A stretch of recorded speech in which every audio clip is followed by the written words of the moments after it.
KPCC അധ്യക്ഷൻ ആരായാലും അവസ്ഥ ഇതൊക്കെ തന്നെയാണ്. നിയമസഭാ തെരഞ്ഞെടുപ്പിൽ വമ്പിച്ച ഭൂരിപക്ഷവുമായി UDF അധികാരത്തിലെത്തി. 11 ദിവസത്തെ അനിശ്ചിതത്വത്തിനൊടുവിൽ കെ.സി. വേണുഗോപാലിനെയും രമേശ് ചെന്നിത്തലയെയും തറപറ്റിച്ച് വി.ഡി. സതീശൻ മുഖ്യമന്ത്രി കസേരയിലുമെത്തി. നിലവിലെ പ്രധാന ചർച്ച കെ.പി.സി.സി അധ്യക്ഷൻ സണ്ണി ജോസഫ് മന്ത്രിയായ സ്ഥിതിക്ക് ഇനി ആരാവും കെ.പി.സി.സി അധ്യക്ഷൻ എന്നാണ്. നിലവിലെ സാഹചര്യത്തിൽ ഒരു കാര്യം പ്രേക്ഷകരോട് ചോദിക്കുവാൻ ഞാൻ ആഗ്രഹിക്കുകയാണ്. ആരാണ് പവർഫുൾ, പാർട്ടിയോ സർക്കാരോ?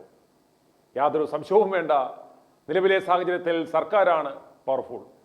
പാർട്ടി അധ്യക്ഷന് പാർട്ടിയുടെ വില പോലും ഉണ്ടാവില്ല എന്ന് ചുരുക്കം. പിണറായി വിജയൻ മുഖ്യമന്ത്രിയായിരുന്നപ്പോൾ അപ്പം ഗോവിന്ദൻ പാർട്ടി സെക്രട്ടറി ആയിരുന്നതുപോലെയായിരിക്കും നിലവിലെ സാഹചര്യത്തിൽ ആര് കെ.പി.സി.സി അധ്യക്ഷ സ്ഥാനത്ത് എത്തിയാലും.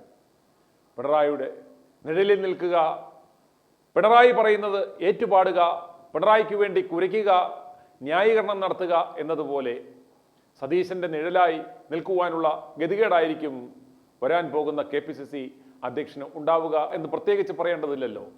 സണ്ണി ജോസഫിനെ പോലെയുള്ളവരാണ് വരുന്നതെങ്കിൽ പ്രത്യേകിച്ച് പറയുകയും വേണ്ട. നിലവിലെ സാഹചര്യത്തിൽ കേരള സർക്കാർ എന്ന് പറയുന്നത് 4 വ്യക്തികളെ കേന്ദ്രീകരിച്ചാണ്.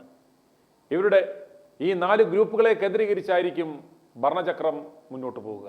1 വി.ഡി. സതീശൻ പക്ഷം, 2 കെ.സി. പക്ഷം, 3 രമേശ് ചെന്നിത്തല പക്ഷം, 4 കുഞ്ഞാലിക്കുട്ടി നയിക്കുന്ന മുസ്ലിം ലീഗ് പക്ഷം. ഇവർ തമ്മിലുള്ള കൊടുക്കൽ വാങ്ങലുകൾ, അഡ്ജസ്റ്റ്മെന്റുകൾ മാത്രമാണ് ഈ കേരളത്തിൽ നടക്കുവാൻ പോകുന്നത് എന്ന് നിങ്ങൾ മനസ്സിലാക്കുക. കെ.പി.സി.സി അധ്യക്ഷ പദവി എന്ന് പറയുന്നത് വലിയ അധികാരമുള്ള പദവിയാണെങ്കിലും സണ്ണി ജോസഫിനെ പോലെയുള്ള വാളാവളഞ്ചന്മാർ വന്നാൽ വല്ല കാര്യവുമുണ്ടോ? പാർട്ടിയുടെ ജില്ലാ അധ്യക്ഷന്മാർ, ബോർഡ് ചെയർമാൻമാർ, വിമൻസ് കമ്മീഷൻ അടക്കമുള്ള നേതാക്കന്മാരെ നിയമിക്കേണ്ടുന്നത് കെ.പി.സി.സി അധ്യക്ഷന്റെ ചുമതലയാണ്.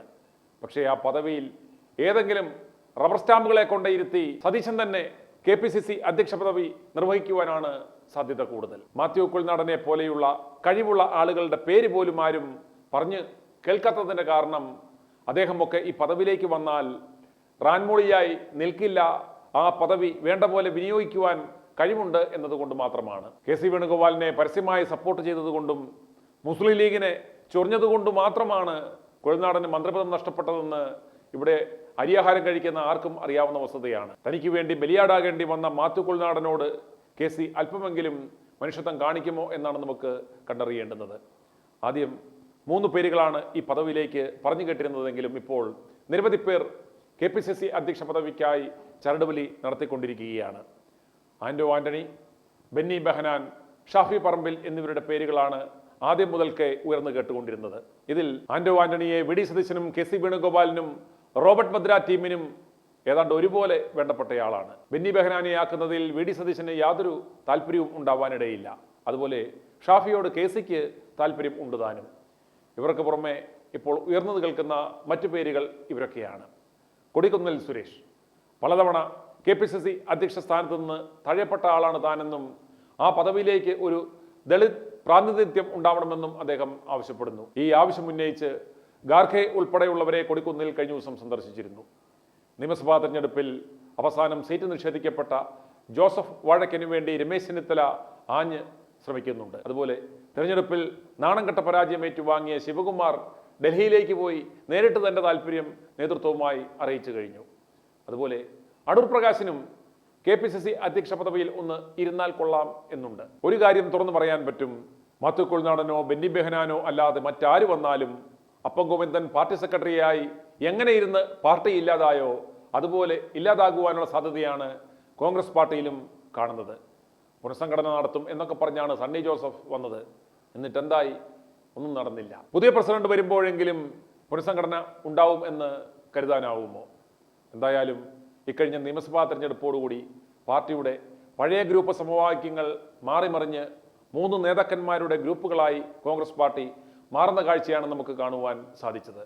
ഇതിൽ ഏത് ഗ്രൂപ്പിനാണ് കെ.പി.സി.സി അധ്യക്ഷനെ കിട്ടുന്നത് എന്നതിനെ ആശ്രയിച്ചിരിക്കും വരും ദിവസങ്ങളിൽ താഴെത്തട്ടിലേക്കുള്ള അഴിച്ചുപണികളും പിടിച്ചടക്കലുകളും വെട്ടിനിരത്തലുകളും ഒക്കെ നടക്കുവാൻ പോകുന്നത്. എന്തായാലും 2-3 ദിവസത്തിനുള്ളിൽ പുതിയ കെ.പി.സി.സി അധ്യക്ഷനെ പ്രഖ്യാപിക്കുവാനുള്ള സകല സാധ്യതകളും കാണുന്നുണ്ട്. അത് ആരാകും എന്ന ആകാംക്ഷയിലാണ് കേരളത്തിലെ പാർട്ടി അണികൾ.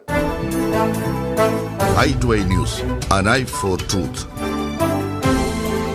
i2i News സബ്സ്ക്രൈബ് ചെയ്തിട്ടില്ലാത്തവർ ഇപ്പോൾ തന്നെ സബ്സ്ക്രൈബ് ചെയ്യുക. നോട്ടിഫിക്കേഷൻ ലഭിക്കുവാൻ ബെൽ ബട്ടണും അമർത്തുക.